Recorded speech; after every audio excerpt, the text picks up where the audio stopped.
A skydiver of mass is 80 kilograms, including the parachute. Jump off a plane and begin her descent. Do this problem, use 9.80 mass over second square for the free fall acceleration.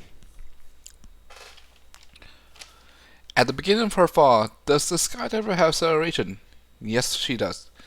The acceleration will be more directly downward since that she's falling down, or in the beginning. Yes. Let me write that down here. Yes. And her acceleration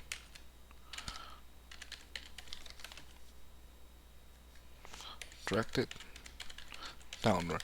And I will show you as a visual of what it look like. Draw. So a circle will represent her at the beginning, and a line will represent her going downward, an arrow. So this is her falling, and she's mostly falling down directly downward, which the acceleration will be more focused on her, since that is following her motion.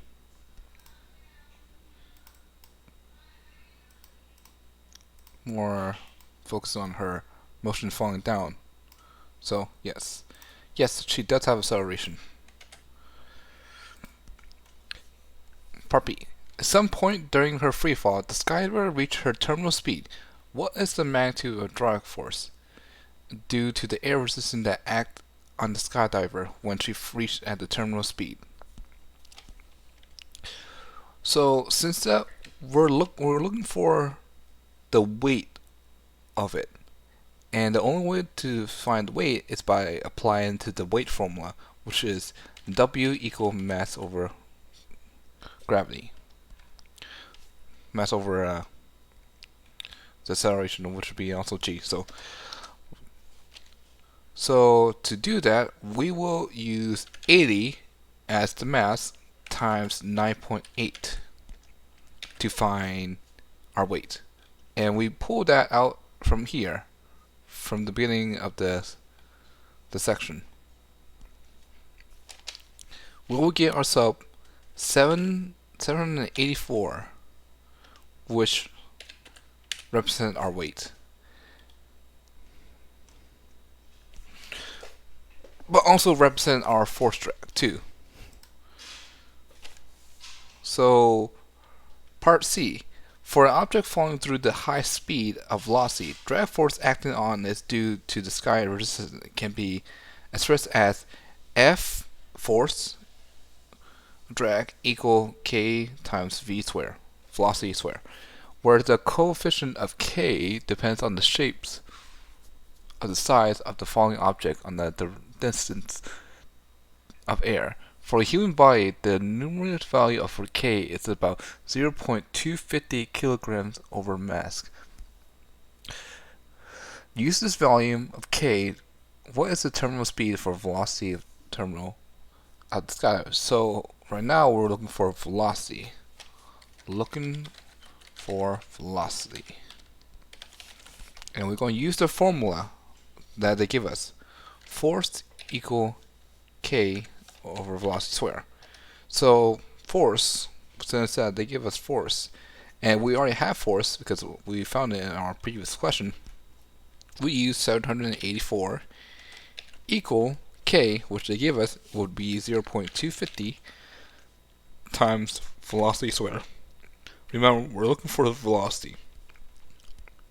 So what we need to do now is divide 784 over 0.250. So 784 divided by 0.250 will give us 3136. Now it's not over yet, since we have the square, so 236 equal velocity square. And to get rid of the square, we square root the other side too, to eliminate square root. So square root 3136 equals 56, which be our velocity. 56 will be our velocity. When the skydiver is descended to a certain height above the ground, she deploys her parachute to ensure the safety landing. Usually, a parachute deployed when the skydiver reaches an altitude of about 900 meters, 3,000 feet. Also, immediately after deploying the parachute, does the skydiver have a non-zero acceleration? Yes, she does.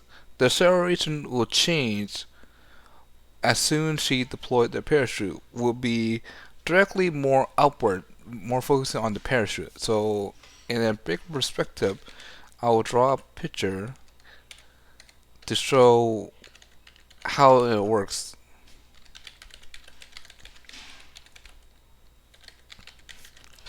So, here, draw a picture. So, again, from our previous question for question 1, circle will represent her, and here's the arrow. At the beginning, she starts to fall, but at a midpoint or so, she will deploy her parachute, which also represents this. This arrow right here represents this. Since that she deployed her parachute in the midpoint, all that acceleration will be more focused on the parachute rather than her mass and her weight. So it'll be up here. It's going more direct, more upward. So let's get rid of this. So when the parachute is fully open, the efficiency drag coefficient of the skydive plus the parachute increased 60 kg over mass. What's the drag force acting on the skydiver immediately after she had opened the parachute? So, since I mentioned what is the drag force, we're going to use right here the formula from our previous question for C. So it'll be F equal kv squared. Now we already have now we're looking for our force. So what we need to do, since they give us 60, we'll use 60 as K. So F equal 60 times the velocity. And from our previous question, we found velocity as 56. So 56 squared.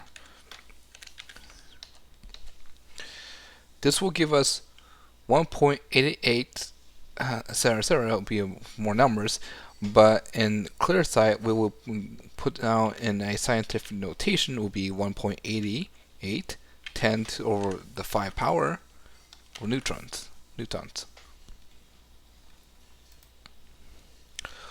What is the terminal speed of the V terminals of the skydive when the parachute is open?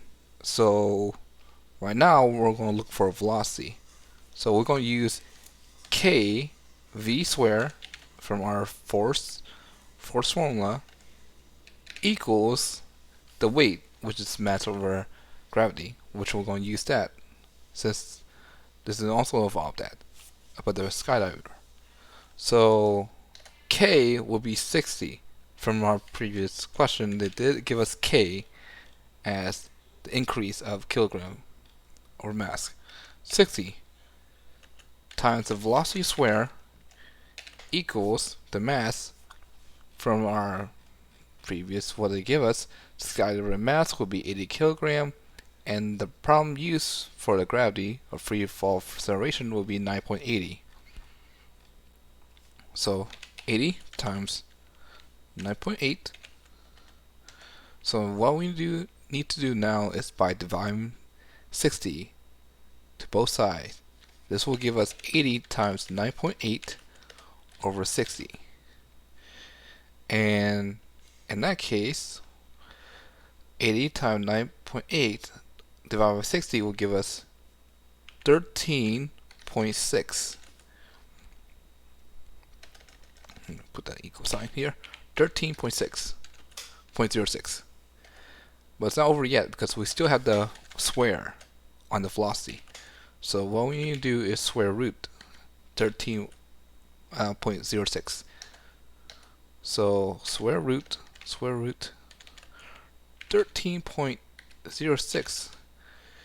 This will give us 3.61 as our velocity. And that's how you find velocity for the terminal speed.